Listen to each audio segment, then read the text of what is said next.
Welcome to tonight's lecture, Are Cops Picking on Black People, sponsored by Southwestern University's College Republicans. Tonight, Zane and I will be helping to moderate this event and moderate the questions and answers towards the end of this. My name is Ryan. I am a senior and I'm also the treasurer for College Republicans. So as Ryan said, I'm Zane. I am the vice president for College Republicans at Southwestern. Our guest tonight is Jason Riley. Mr. Riley is a senior fellow at the Manhattan Institute and a columnist for the Wall Street Journal, where he has written about politics, economics, education, immigration, and social inequality for more than 20 years. He is also a frequent public speaker and provides commentary for television and radio news outlets. After joining the Journal in 1994, Mr. Riley was named a senior editorial page writer in 2000 and a member of the editorial board in 2005. He joined the Manhattan Institute, a public policy think tank focused on urban affairs, in 2015. Mr. Riley is the author of 4 books: Let Them In, The Case for Open Borders, Please Stop Helping Us, How Liberals Make It Harder for Blacks to Succeed, False Black Power, and the forthcoming Maverick, a biography of Thomas Sowell, which is out May 2021. Born in Buffalo, New York, Mr. Riley earned a bachelor's degree in English from the State University of New York at Buffalo.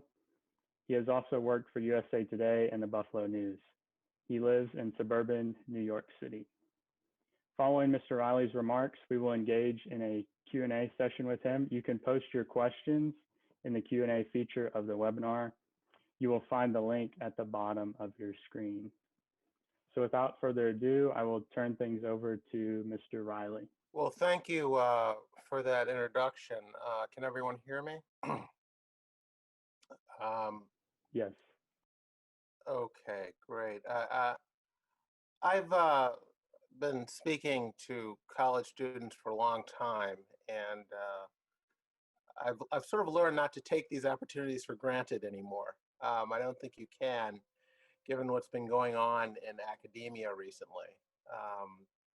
A few years ago, the University of Chicago began sending out letters to incoming freshmen that explained that the school's commitment to academic freedom and diversity of thought and how they don't support trigger warnings and safe spaces or canceling invited speakers because the topic might be too controversial.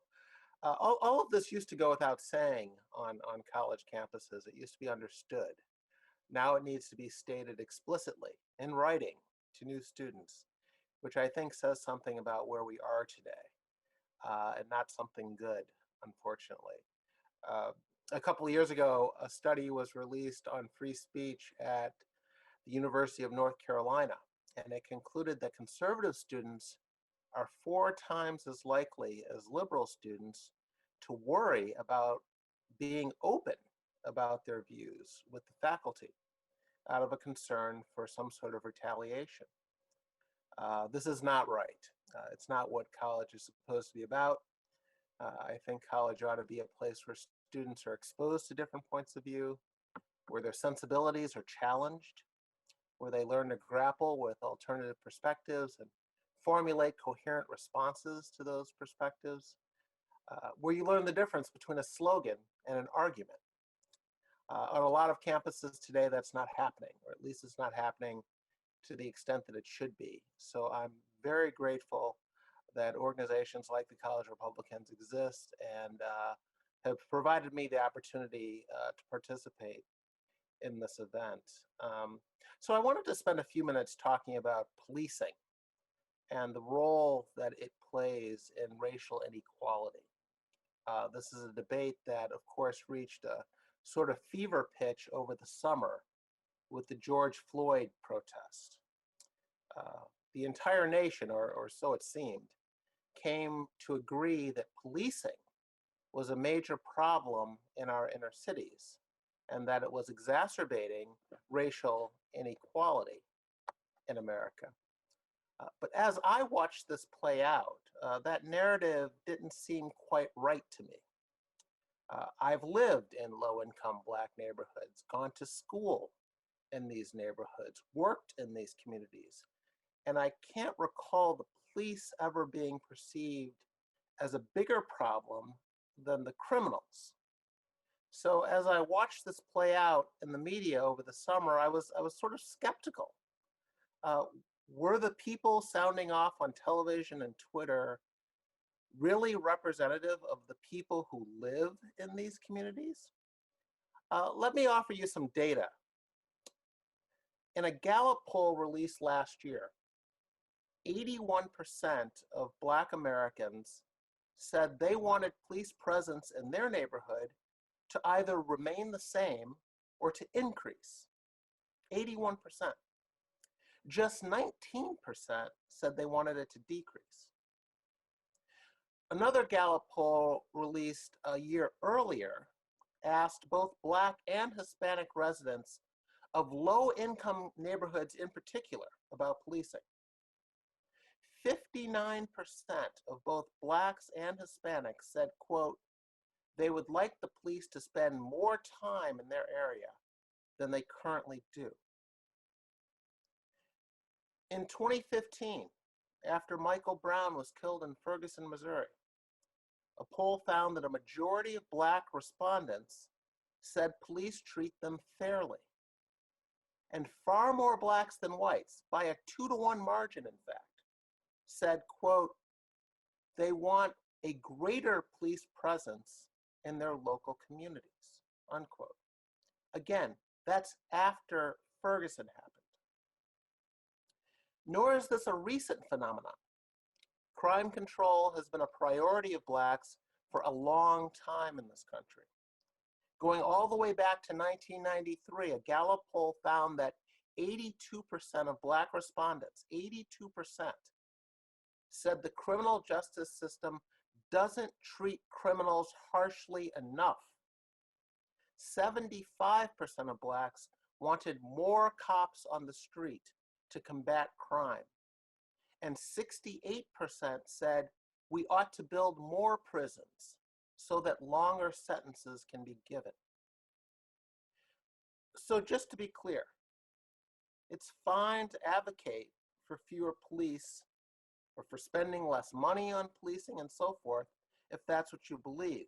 But let's not pretend that this is anything close to the view of most Black people, and especially most Black people who live in high crime areas.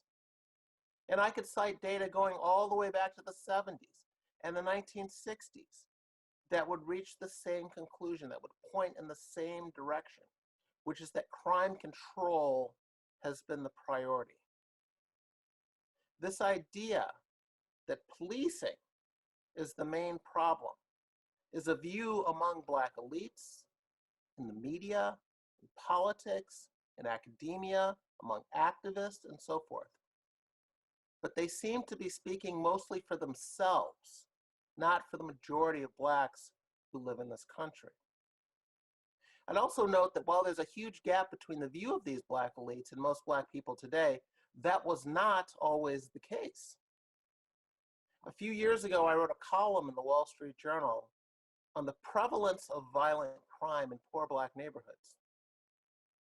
And in the column, I used a quote from Martin Luther King, who once said to a Black congregation, quote, do you know that Negroes are 10% of the population in St. Louis and responsible for 58% of the crimes? King said, we've got to face that. We've got to do something about our moral standards. He said, we know that there are many things wrong in the white world, but there are many things wrong in the Black world too. We can't keep on blaming the white man. There are things we must do for ourselves. Now, after the column ran, a number of readers contacted the paper and accused me of making up the quote, which comes from a 1961 profile of King written by the famous Black author James Baldwin in Harper's Magazine. Now, I was a little surprised by this reaction because these days all you have to do is Google a quote to find the source. It's not that difficult. But what really struck me about the accusation is that those making it apparently just couldn't believe that the nation's most prominent civil rights leaders used to speak this way about problems in the Black community and the role of personal responsibility. Now, King was obviously a uniquely gifted and capable leader, and I'm not suggesting that Black people today need another Martin Luther King. They don't. What I'm suggesting is that King represented a type of leadership, a type of thinking, a good faith approach to closing racial divisions that politicians and social activists today barely even give lip service to. King and his generation of leaders believed that whites obviously had a role to play in changing a fundamentally racist system. But they also understood that Blacks had a role to play. And they were willing to hold Blacks accountable, despite the white racism, the legal and rampant white racism that existed at the time. They asked something of Black people. They operated under the belief and tried to instill in young people the belief that Blacks must succeed notwithstanding these racial barriers, that Blacks can't sit around waiting for whites to get their act together first. Now contrast this with what we see today, with many activists and politicians who express concern about the plight of the Black underclass, but ask almost nothing of Black people themselves. They spend much more time making excuses for the kind of antisocial behavior that prominent Black leaders of the King era regularly condemned. Young Black kids are sent out into the world with a chip on their shoulders. They're told the cops are gunning for them, that their teachers are racist, that the tests are racist, that the employers are racist, that the judges and prosecutors, an entire justice system is stacked against them. They're told that the world owes them, and that if they don't succeed, it's not their fault. So at a time when young Blacks today are far more likely to experience racial preferences than racial prejudice, at a time when you have a generation of Blacks who came of age with a twice-elected Black president, we have people in positions of influence and authority insisting that Blacks can't be held in any way responsible for these persistent racial gaps until white racism has been essentially vanquished from America. In many cases, you're dealing with Black leaders and activists who consider any focus on Black responsibility or accountability to be itself a form of racism. And the academic and political and media establishments, for the most part, play right along with this narrative. The discussion of race and crime today is a good example of this phenomenon. In the media, on college campuses, among civil rights activists and political figures, even in the world of sports, a fundamentally dishonest narrative has taken hold. The press is very eager to break down police shootings by race, but hesitant to break down criminal behavior by race, which gives the public a very distorted picture of what's happening. Study after study after study, going back decades, has shown that Blacks are arrested and incarcerated at higher rates than whites based on behavior. Now, that doesn't mean that there are no racist cops or no cops who abuse their authority. But it's clear that racism in and of itself is an inadequate explanation for higher rates of arrest and incarceration among Blacks. Now, there's no complete national database on police shootings. Some police departments report more extensive data than others. And perhaps some uniform system should be put in place. I'd certainly have no objection to that. But the data we do have show that in a typical year, police are involved in approximately 2 or 3% of Black shooting deaths. In 2019, for example, there were 492 homicides in Chicago, but only 3 of them involved police. As I watched the George Floyd protests this past summer, I kept thinking about that statistics. 492 homicides, and 489 of them had nothing to do with police. During one weekend in Chicago a couple years ago, 74 people were shot. One of the local hospital emergency rooms had to shut down, turn away ambulances, because it didn't have room for any more bodies. Again, none of these shootings involved cops, not one. Young Black men in Chicago, or Baltimore, or St. Louis may indeed leave their house each morning worried about getting shot, but not by police. But you'd never know this by following the media coverage. Back in New York City, where I'm based, we have the nation's largest population and the largest police force. And it so happens that the New York Police Department, that is, has kept detailed records of police shootings going all the way back to 1971. That year, 1971, police shot 314 people, 91 of them fatally. 2 decades later, the number of police shootings in New York had fallen from 314 to 108, and fatalities had fallen from 93 to 27. The most recent numbers I've seen are from 2019, when New York City police shot 34 people and killed 10 of them. So we're talking about a roughly 90% reduction in police shootings and police shooting fatalities in the nation's largest city with the nation's largest police force over the past 50 years. And New York is no outlier here.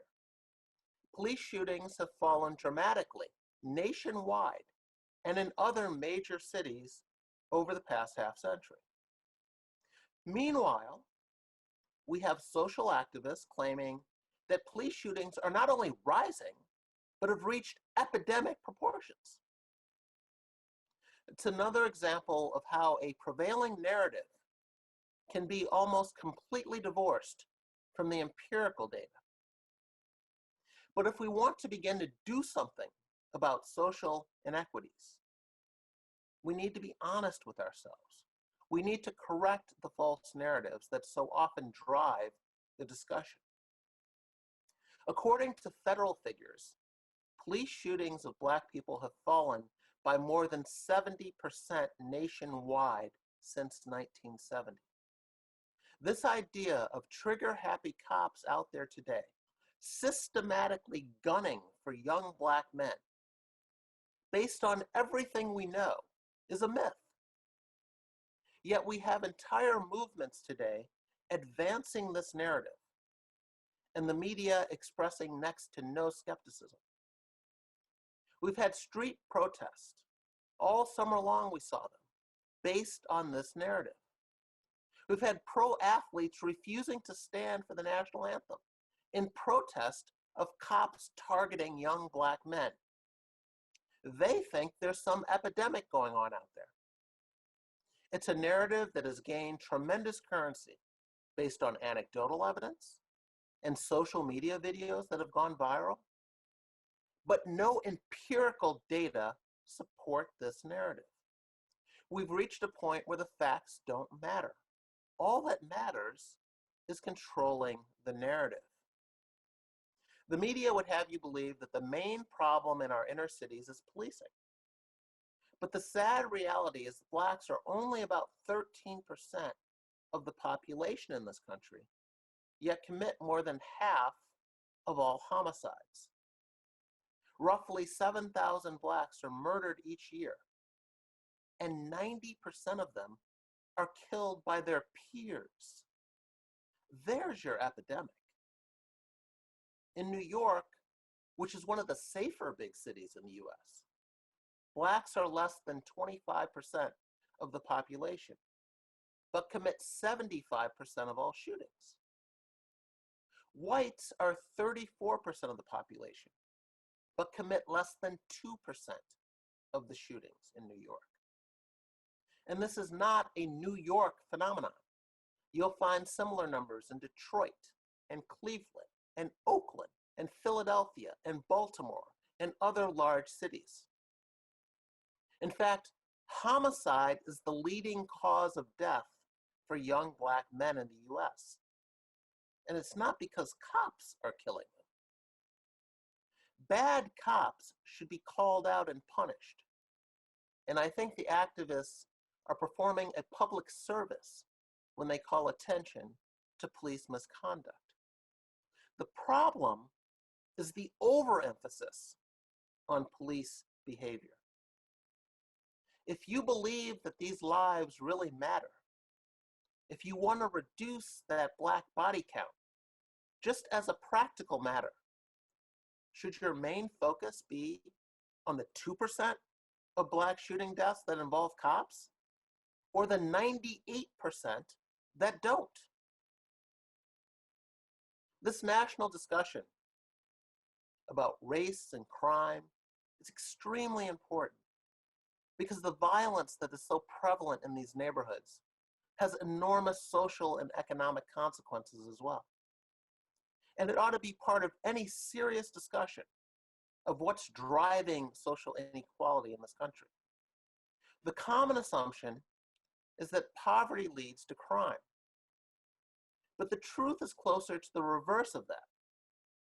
Businesses flee crime-ridden neighborhoods. Jobs follow. Property values fall. I think it's also important to note that the level of social pathology we see in black ghettos today is not normal. Things haven't always been this way. Here's William Julius Wilson, the black sociologist, who was at Chicago for many years, now is at Harvard. He's describing Harlem and other poor black neighborhoods in the 1940s and 50s. Excuse me. Wilson writes that despite the high rate of black poverty in these neighborhoods throughout the first half of the 20th century, the rates of inner city joblessness, teenage pregnancy, out-of-wedlock births, female-headed families, welfare dependency, and serious crime were significantly lower and did not reach catastrophic proportions until the mid-1970s. He says there was crime, but it did not reach the point where people were fearful of walking the streets at night. There was joblessness, but it was nowhere near the unemployment rates we saw in ghetto communities beginning in the 1970s. There were single-parent families, but they were a small minority of all black families and tended to be headed not by unwed teenagers, but by middle-aged women who usually were widowed or divorced. And there were welfare recipients, but only a very small percentage of families could be said to be welfare dependent. In short, he says, unlike the present period, inner city neighborhoods prior to 1960 exhibited a sense of community and explicit norms and sanctions against aberrant behavior. Well, what Wilson is describing leads to a very unsettling conclusion, which is that blacks living under Jim Crow conditions, legal segregation, and only a couple generations out of slavery, had more stable families and lived in safer communities than blacks living under a twice-elected black president. For the first half of the 20th century and well into the 1950s, black marriage rates in the US were either similar to white marriage rates or higher than white marriage rates. In the 1940s and 50s, Black labor participation rates exceeded those of whites. Black incomes grew much faster than white incomes. And the Black poverty rate fell by 40 percentage points between 1940 and 1960. Between 1940 and 1970, so this is during Jim Crow segregation, and prior to the era of affirmative action, the number of Blacks in middle-class professions, talking about accountants and engineers and teachers and social workers and lawyers, the number of Blacks in these professions quadrupled. Between 1960 and 1970, Black incomes in the US doubled. They rose for whites during that decade as well, but not as fast as they rose for Blacks. In other words, during this period, racial gaps were not just narrowing, but narrowing in some cases quite rapidly. Steady progress was being made. It was being made during a period of rampant racism.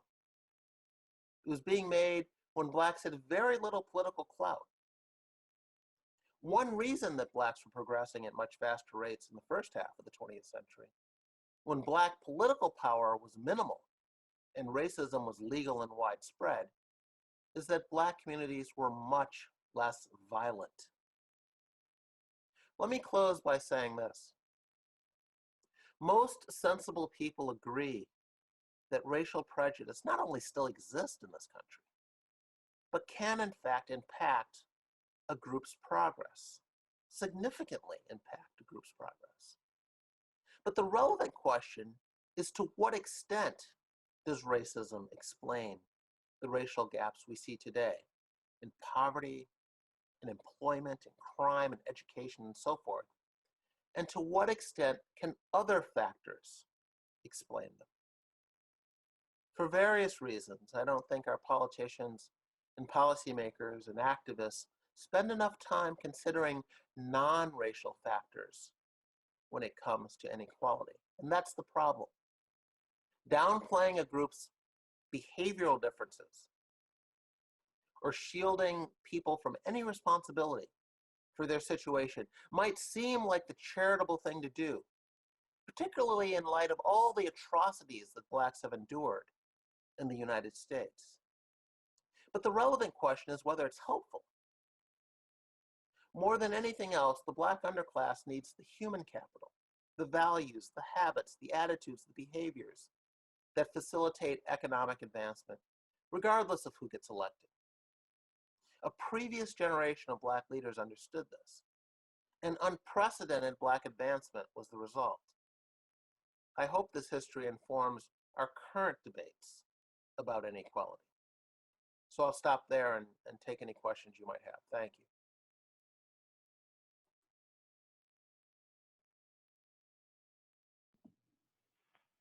Thank you, Mr. Riley, for giving us a lot to think about there. We have a few questions to share with you here. The first question is, do you think there are any government solutions to stop police shootings of Black people? Well, I think that the government could certainly play a role in addressing the situation. But if you're worried about shootings of Blacks, it seems to me that your primary focus needs to be on the non-police shootings of Black people, which are the overwhelming majority of them. And the problem is that by focusing on policing in these communities, you not only miss the mark in terms of who's responsible for most of the shootings. The concern is that you could be doing quite a bit of damage to the situation in these communities going forward. In other words, after some of these high-profile shootings, whether it's been in Baltimore or Ferguson, Missouri, or Chicago, we've seen the federal government swoop in. We've seen politicians call for investigations and so forth, not simply of an officer who may be responsible for misconduct, but of the entire police department. And what we've seen in situation after situation, case after case, study after study, and this has been shown empirically, is that police tend to pull back. They get out of their cars less often. They interact with civilians in these communities less often. They take a little longer to respond to 9/11 calls, which are coming primarily from the law-abiding citizens in these communities, who are the majority of the people living in these communities. And so what you see in the wake of that is an increase in violent crime, an increase in homicides and so forth, because criminals begin to have the run of the place and become less concerned about police intervention. So by scapegoating police, you have the opposite effect, I think, of what you would want. I mean, these are the communities that are most in need of good policing. And the activists out there who are scapegoating the police, I think, are doing the most damage to the law-abiding people, who again are the vast majority of people who live in these communities. I mean, I cited the statistic there about 13% of U.S. population being Black, and being responsible for that population being responsible for half or more of all homicides in this country. But it's even worse than that, because it's not the entire Black population that is engaged in this behavior. You're talking mostly about men. So you're cutting that 13% down to 6 or 7% right there. And then it's mostly younger Black men. So it's even smaller. So you're talking about roughly 4 or 5% of the population being responsible for this outside amount of violent crime in these communities. And their primary victims are other Black people, and particularly other poor Black people. So to the extent that those people have less effective policing, I think you're not doing much to address the problem.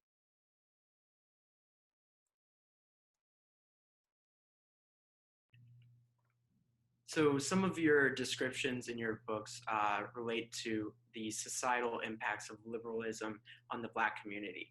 And it appears to coincide with what the media has called the white savior complex. Have you heard this term before? And if so, how do you see it affecting the Black community?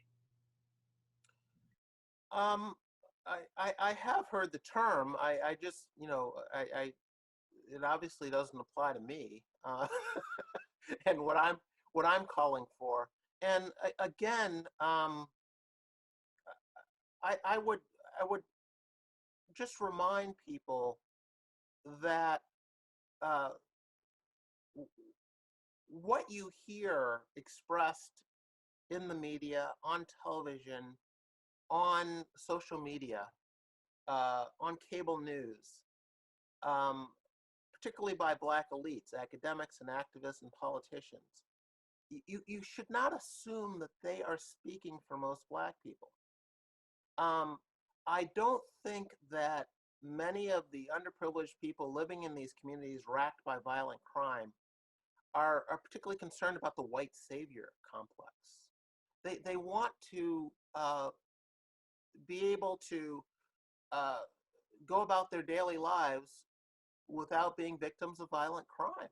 They want to send their kids to school every day without having to navigate an obstacle course of drug dealers on the way. You have these, these drive-by shootings, these stories we hear of kids having birthday parties indoors and bullets coming through walls. That is not because the Ku Klux Klan is driving through these neighborhoods and shooting them up. So we really, these phrases and these terms out there are a product often of elites speaking on behalf of people who I don't think they are accurately representing in terms of the needs and concerns of the folks who actually live in these communities and deal with these problems day in and day out. Crime control has been a priority of Blacks in low-income neighborhoods for a very, very long time. And again, policing has not been a bigger issue than criminality. And I think we need to keep that in mind as we listen to people sound off on this issue who claim, again, to speak for people in these communities, but don't seem to based on polling.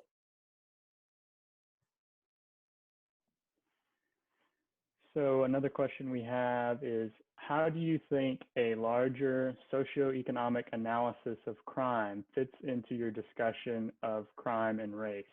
Is there a correlation between a lack of intergenerational wealth and crime? If so, then it should not be a surprise that those who cannot build generational wealth, i.e. Black Americans, are more likely to turn to crime in order to climb the social hierarchies of their respective populations. Well, that's an argument that sounds plausible, but you have to look at the data.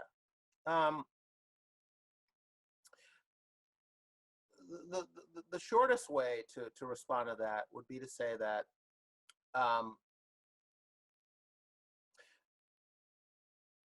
Black crime rates were much lower when Black people were much poorer. In other words, if you go back to the first half of the 20th century, I mentioned a statistic earlier. I said that Black poverty rates had fallen by 40 percentage points between 1940 and 1960. The 40% drop, or the 40 percentage point drop, was from 87% of Black households being poor in 1940 to 47% being poor in 1960. So we're talking about huge swaths of the Black population being poor.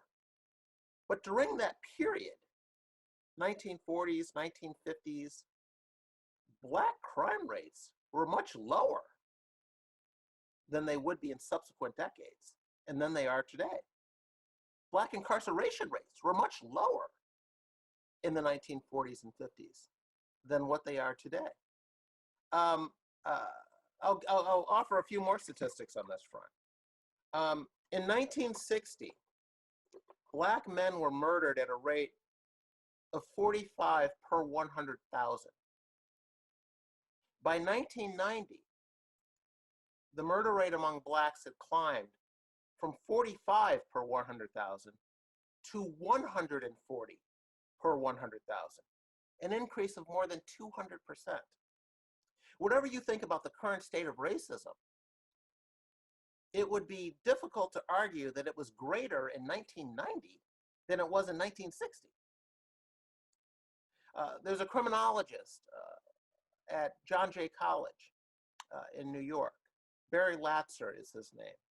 And he's noted that the homicide rate for Black men fell by 18% in the 1940s. Fell. And by another 22% in the 1950s, all the while remaining relatively stable for whites. And this figure is even more remarkable when you consider what else was going on at the time, and that is the migration of Blacks out of the South from rural areas into urban communities. And historically, urban communities have been a lot more violent than rural communities. So you would have expected the exact opposite results among the Black population in the 1940s and 50s. With rural Blacks moving to cities, you would have expected Black violent crime rates to increase. In fact, they decreased remarkably over the same period. So again, if you want to cite poverty as the cause, as a causal factor in what we see today in terms of Black crime rates, you first have to explain why, when Blacks were far more impoverished than they are today, crime rates among Blacks are much, much lower than they are today.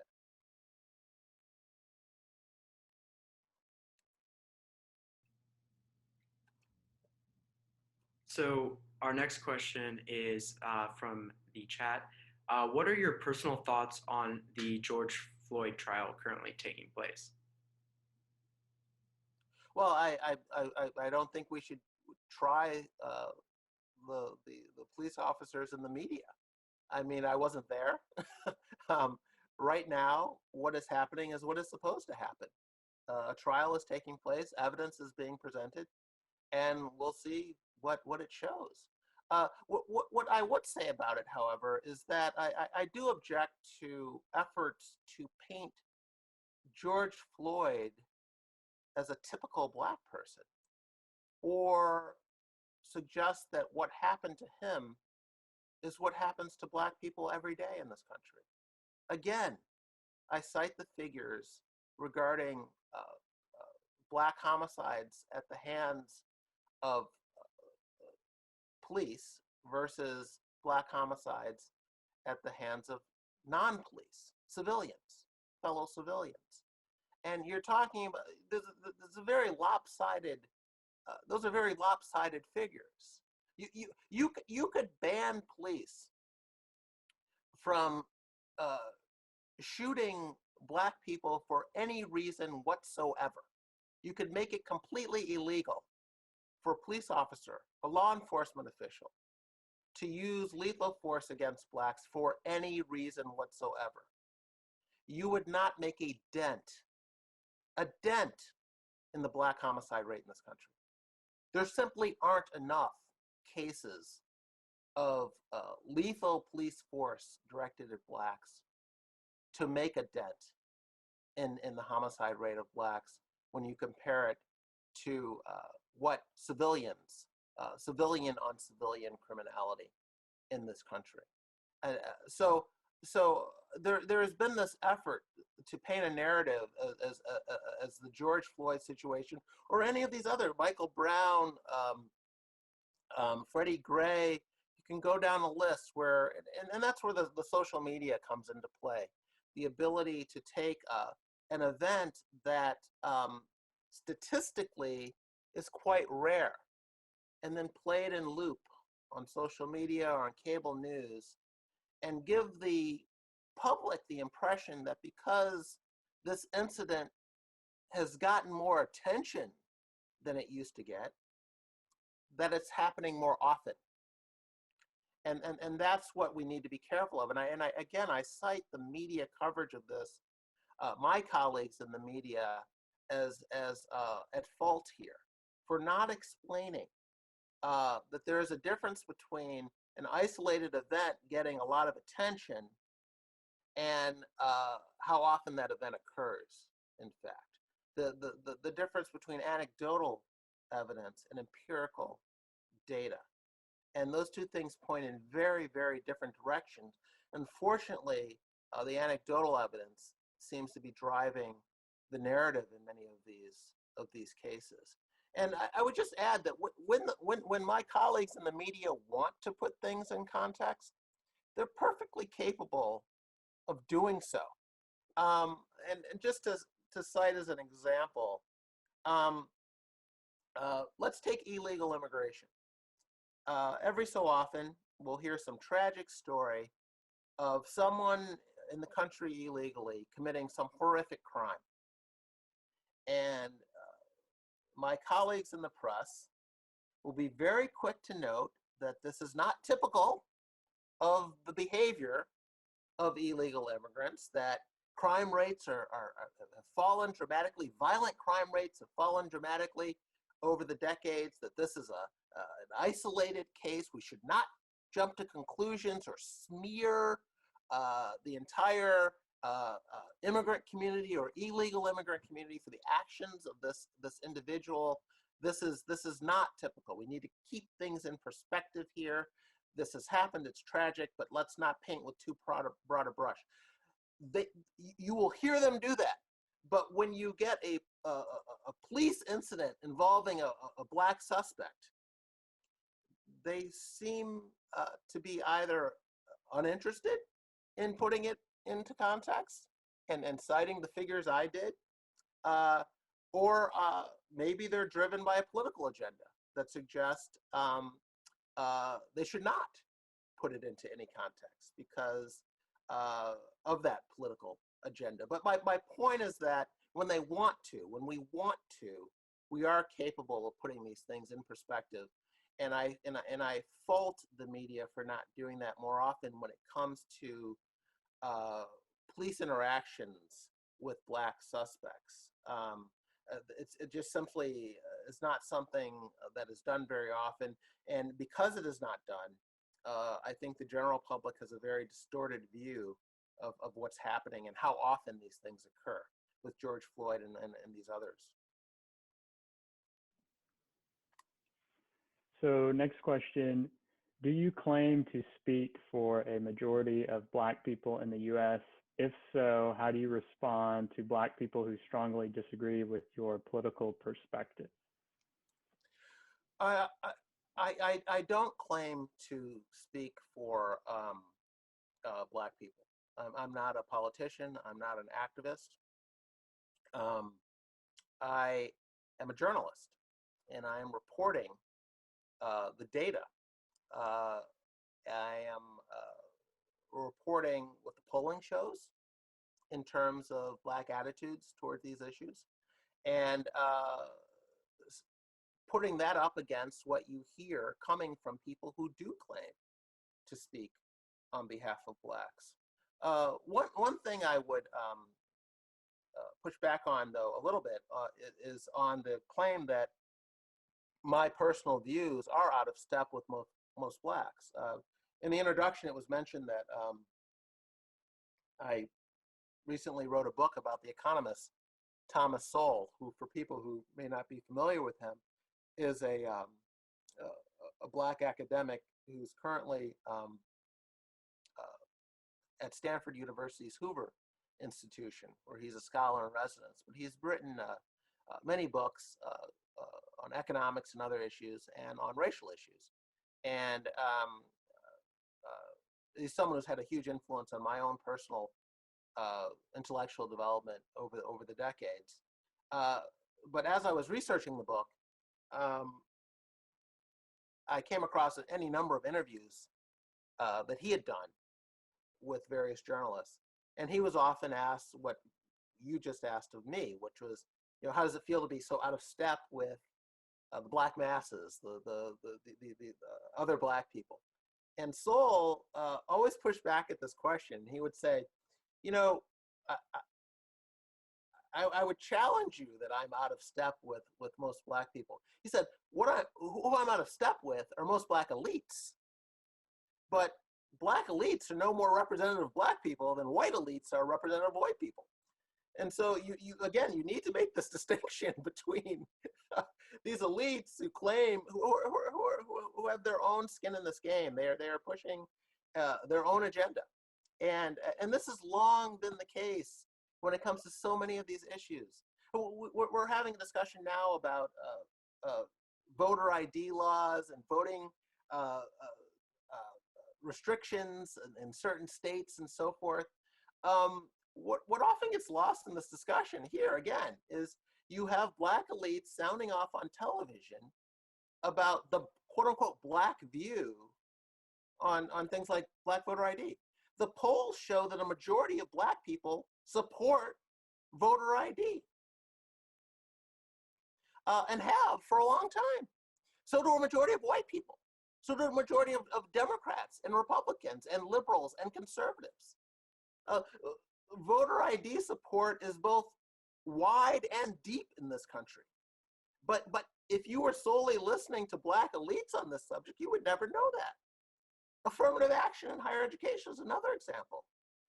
Most Black people, according to the polls, going back a long ways, do not support racial preferences in college admissions. Black elites support it, but not a majority of Black people, according to the polls. So again, I as a journalist, I'm reporting this, and I feel compelled to report it because so few other people seem interested in it, and the fact that it is so seldom mentioned, I think, gives everyone, the public, readers, viewers, a very distorted view of what's taking place in terms of crime and what Black opinion is in terms of many other issues. But you can go all the way back to the busing debates of the 1970s. The NAACP and groups like that supported school busing for Black children. Black parents never supported this. There are no polls showing majority of Black parents with school-age kids supporting putting them on buses each morning and shipping them an hour or two away to a white school in the suburbs to integrate that school. Those Black parents wanted good schools built in their neighborhoods right down the street. They didn't want to put their kids on buses. Black elites supported busing. Of course, their kids weren't on the buses, we later found out. But the point is, there has long been this disconnect between Black elite opinion and the opinion of most Black people in this country.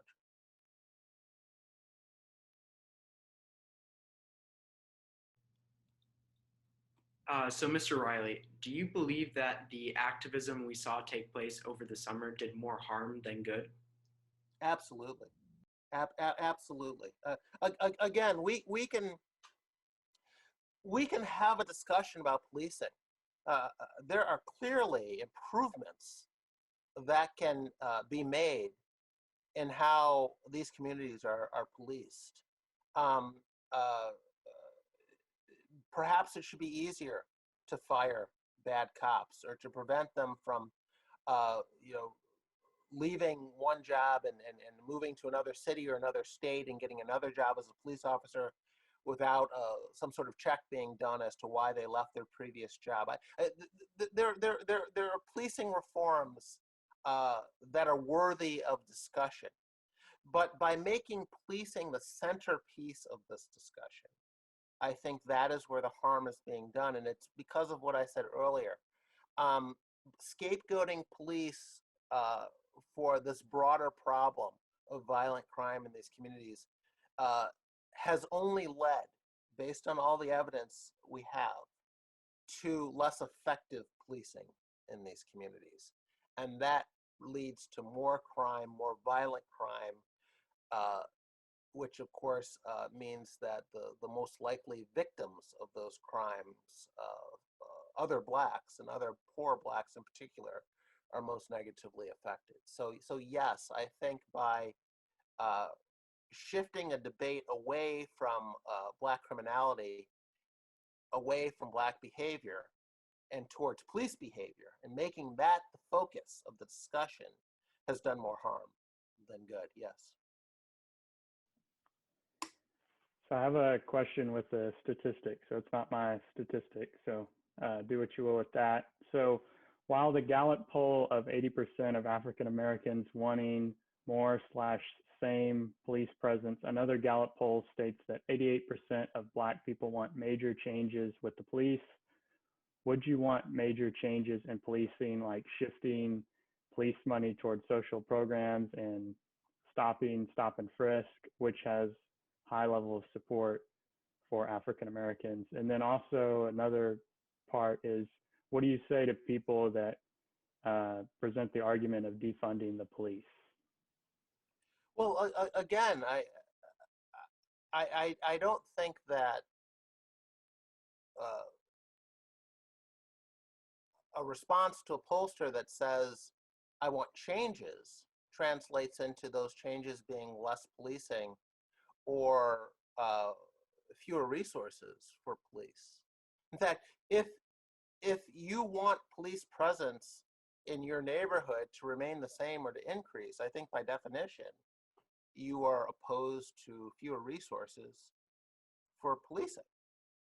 And again, this is not just one poll, which is why I cited multiple polls over several decades, and not only over several decades, but polling that came in the immediate aftermath of some high-profile interaction that went sideways between a police officer and a Black suspect. This has been rather consistent over the decades.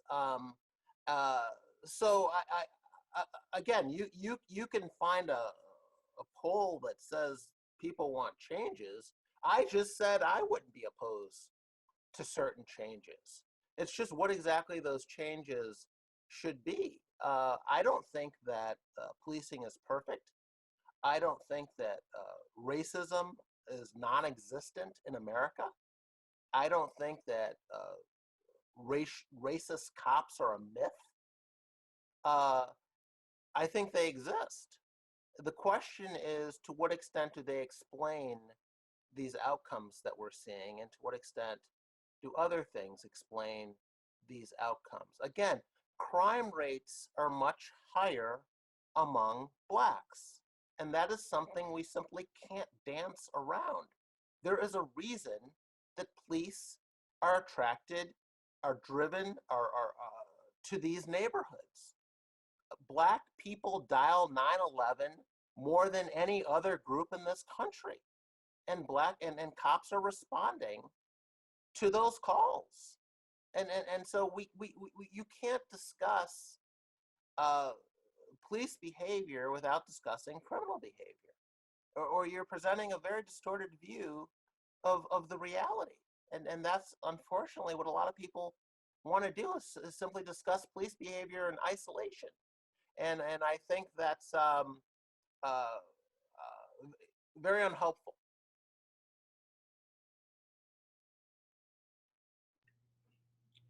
So you talked earlier about the decline in police shootings and how problematic Black on Black crime is.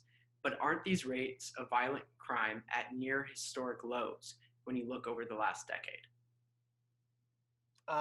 No, I don't know where that's coming from. What we had in this country was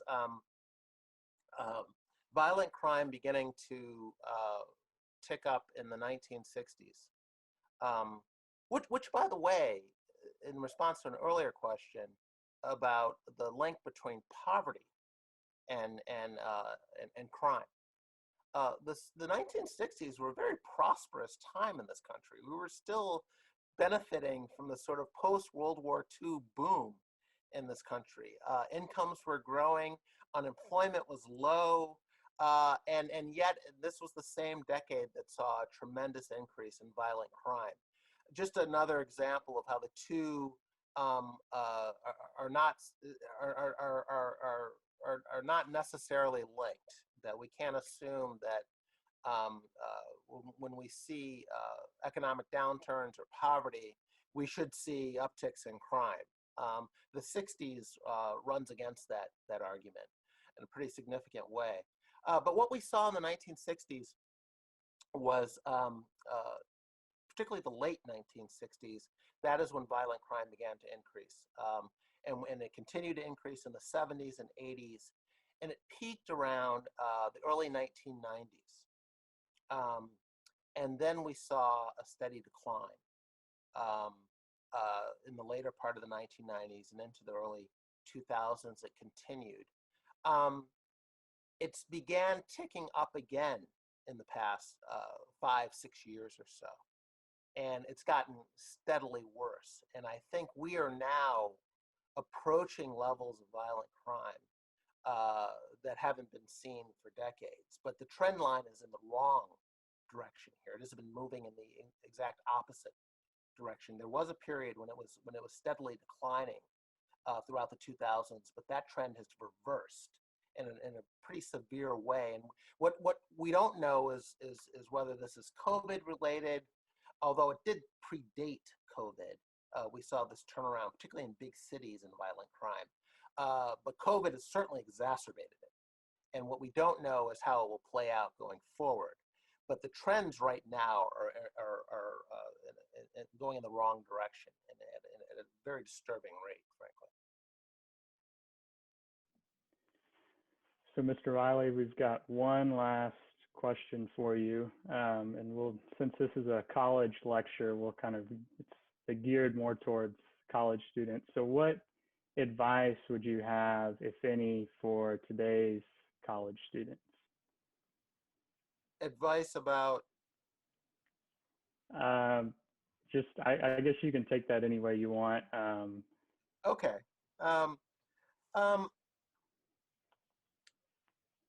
Keep an open mind. I think, as I said at the beginning of my remarks, college is a place where I think you want to expose yourself to different points of view. That's a good thing. I think one, social media has certain advantages. Cable news that we have today has certain advantages. Information is more readily available from different sources than ever before. And I don't think that anyone wants to go back to what things were like when I was a kid, where you had three major networks giving you the nightly news. We've come a long way since then, and in many ways, it's a good thing. The flip side of it, however, has been that it's much easier to only tune in to what you want to hear, to have your own biases and predispositions reinforced time and time again. You can set up your news feed on Twitter or Facebook, so you're only hearing feedback, the kind of feedback you want to hear, and we're in our own little silos, and we don't listen to other points of view and take them on. And in the college environment, even more disturbingly, there's been this more recent trend to silence other points of view. To say to someone, "I'm offended," has been enough to shut down any discussion.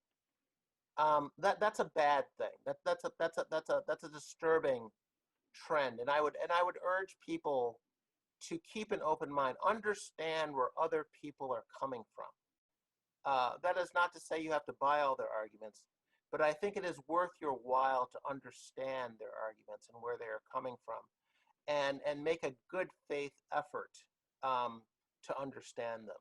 And I think that will certainly help some of the divisions we see politically in this country. If the younger generation could keep that in mind going forward, I think it would put us in a better place than we are today. So I guess that would be my advice, just to keep an open mind. It may sound a little trite, but it's